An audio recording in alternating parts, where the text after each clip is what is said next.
ఎన్నికల్లో గెలవడం గెలవకపోవడం అవన్నీ పక్కకి పెడితే అన్నిటికంటే ముందు పార్టీలకి టికెట్ల పంచాయతీలో గెలవడం పెద్ద సమస్యగా మారింది. ఇప్పుడు ఒకళ్ళకి టికెట్ ఇస్తే ఇంకొకళ్ళు అలుగుతున్నారు, కాదు కూడదంటే పక్క చూపులు చూస్తున్నారు.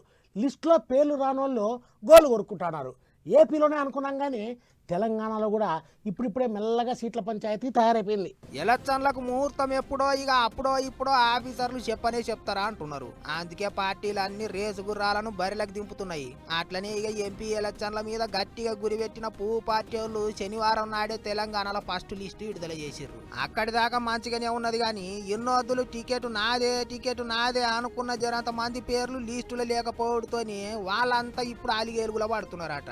ఆదిలాబాద్కి వెళ్ళి మళ్ళోసారి టికెట్ వస్తుందని గట్టిగా నమ్మకం పెట్టుకున్న ఎంపీ సోయం బాపురావు పేరు లిస్టులో లేకపోవడంతోని గిట్ల చేస్తారా అని అంటున్నాడు సారు. సొంత పార్టీ వాళ్ళే కాలాల కట్టె పెడుతున్నారు అన్నట్టు మాట్లాడిండు.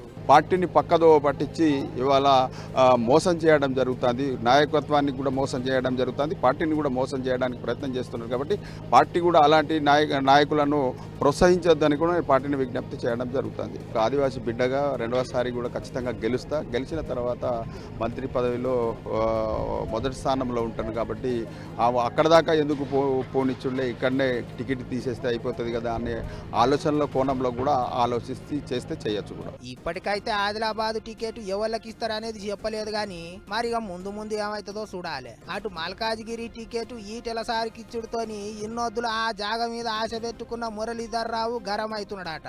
అన్నేమో గాని హైదరాబాద్ ఎంపీ సీటుకు పతంగి పార్టీ పెబ్బ అసదుద్దీన్ ఓవైసీకి పోటీగా పువ్వు పార్టీ వాళ్ళు మాధవిలా తక్కను నిలబెట్టుడే చాలా మందిని పరిశాన్ చేస్తున్నదట. సొంత పార్టీ లీడర్లే నారాజు అవుతున్నారట.